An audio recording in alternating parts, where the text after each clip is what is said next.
Bismillahirrahmanirrahim. Assalamualaikum warahmatullahi wabarakatuh.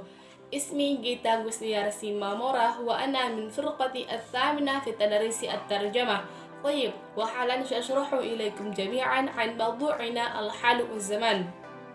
الأول سأشرح إليكم جميعا عن الحال. Al-hal dalam arti bahasa Indonesia mengandung makna keadaan, seperti ta'birat ataupun ungkapan-ungkapan yang sering kita ungkapkan dalam keseharian kita itu adalah kaifa haluk.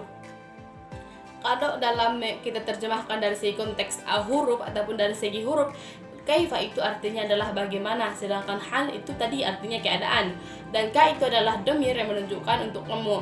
Jadi artinya itu adalah bagaimana keadaanmu, itu dalam kita menerjemahkan dalam arti segi hurufnya ataupun segi fushahnya.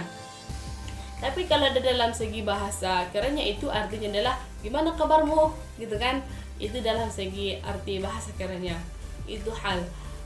Kalau dia itu dalam ilmu nahwu, al-hal ini dia itu adalah isim yang mansub, dan dia juga menjelaskan keterangan suasana yang kita alami, yang kita kerjakan dalam suatu kondisi.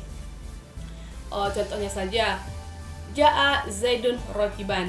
Zaid telah datang sambil berkendara. Jadi kita nggak perlu bertanya-tanya lagi di situ. Si Zaid itu tadi datang,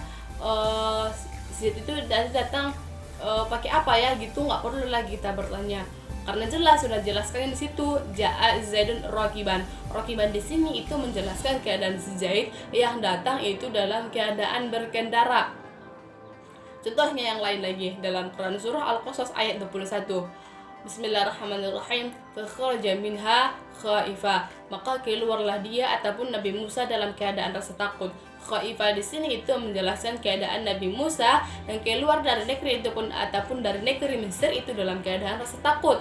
Jadi keadaan Nabi Musa itu yang keluar gimana? Apakah merasa senang atau merasa sedih atau merasa bagaimana? Kita nggak perlu lagi bertanya-tanya dalam keadaan apakah Nabi Musa itu enggak, karena sudah jelas dijelaskan dalam Quran itu khaifa. Fakharaja minha khaifa, takut. Itu Nabi Musa yang keluar dari Mesir itu dia itu dalam keadaan rasa takut. Itu dia dalam segi nahwu.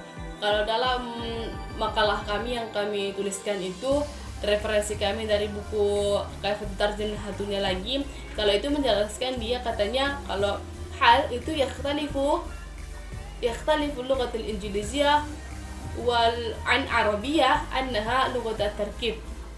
Katanya bahasa Inggris itu berbeda dari bahasa Arab sebagai sintaksis, dalam artinya bahwa itu tergantung pada urutan kalimat-kalimat, pada urutan kata-kata yang ada pada kalimat itu dalam itu hal itu dalam menerjemahkan itu katanya kita itu tergantung pada huruf, pada kata-kata yang ada di pada kalimat itu ketika kita ingin menerjemahkan itu tentang hal.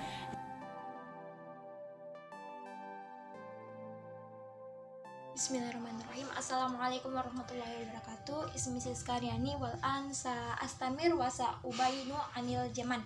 Al-jaman fi lughatil injiliziyah wa al-alaqatu ma baina sa'lim fi'li wa mafhuman amil zaman saun madi au mudharik au mustaqbal.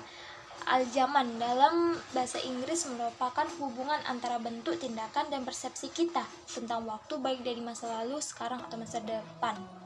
Dan yang pertama itu adalah present. Present di sini menyatakan kejadian yang sedang terjadi. Dia di sini menggunakan verb one, di mana ada terkhususnya untuk orang ketiga. Verb one-nya itu ditambah dengan s atau is. Contohnya, John takes a book on the table. Takes ini merupakan kata kerja pertama yang ditambah dengan s karena John ini merupakan orang ketiga. Dan yang kedua, present ini bisa dibilang sebuah kejadian yang berlangsung secara berulang kali atau sebuah rutinitas, dan bisa juga disebut sebagai sebuah kebiasaan. Contohnya, I always take a bath in the morning. Always ini merupakan daily activity. Daily activity ini sebuah yang menyatakan rutinitas sehari-hari seperti always, usually, sometime, often, never, dan lain-lain. Dan yang kedua adalah past. Past ini menyatakan sebuah kejadian yang telah terjadi di masa lalu atau sebuah kejadian yang sudah kita alami. Di past ini kita menggunakan kata kerja kedua. Contohnya, Abdul went to Bali for holiday last Sunday. Dan di pas ini ada namanya keterangan waktu. Di sini keterangan waktunya adalah last Sunday. Keterangan waktu itu bisa seperti yesterday, just now, last year, last month, last week, dan yang lain-lain. Dan yang ketiga adalah future. Future ini merupakan suatu kegiatan yang akan dialami atau kegiatan yang akan dikerjakan di masa depan. Dan di sini dia terbagi menjadi dua, will dan to be going to. Will dan to be going to ini memiliki arti yang sama, yaitu akan. Dan perbedaan antara will to dan to be going to adalah will ini yang menyatakan sesuatu secara spontan, dan sedangkan to be going to ini menyatakan sesuatu yang sudah direncanakan kian. Contoh dari will adalah I will make a cafe for you. Saya akan membuat kopi untukmu. Dan to be going to ini adalah contohnya, I'm going to finish my homework tonight. Saya akan menyelesaikan tugas saya malam ini. Dan ini sudah direncanakan dianya. Dan yang di bahasa Inggris itu ada namanya modal. Modal adalah kata yang berfungsi untuk membantu kata kerja atau melengkapi kata kerja. Di modal ini terbagi menjadi dua.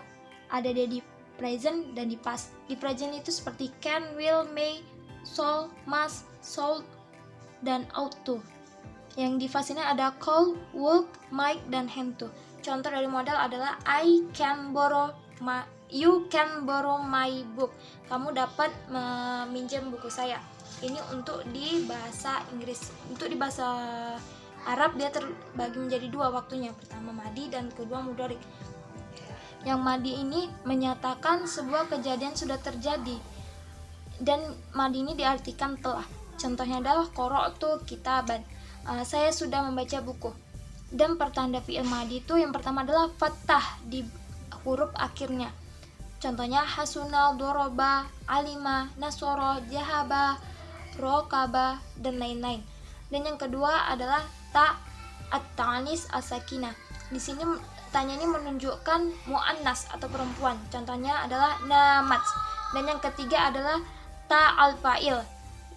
Di sini tanya ini berfungsi untuk mengindikasikan atau menunjukkan pelaku dari fi'il kata tersebut. Contohnya fa'altum, fa'alta, fa'altu.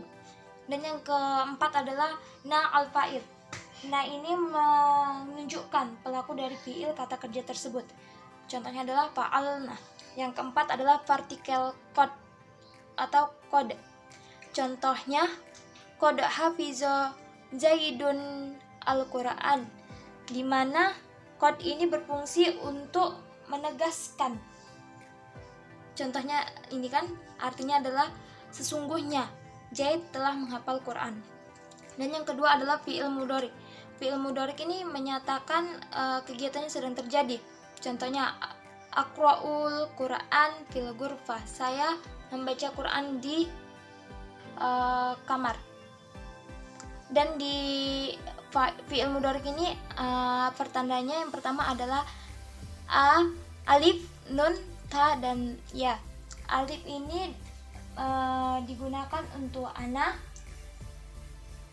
nun ini digunakan untuk nahnu, ta ini digunakan untuk anta dan antuma atau mukhatabah, dan ya ini digunakan untuk huwa atau ya yang ghaibah. Dan contoh lainnya adalah, dan pertanda lainnya adalah sin dan saufa.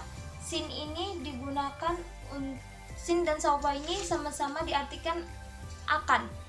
Dan perbedaannya adalah sin ini digunakan untuk sesuatu yang dilakukan dalam waktu dekat, dan yang saufa ini sesuatu yang akan dilakukan dalam waktu lama, tidak dapat diprediksi. Kalau sin tadi dapat diprediksi.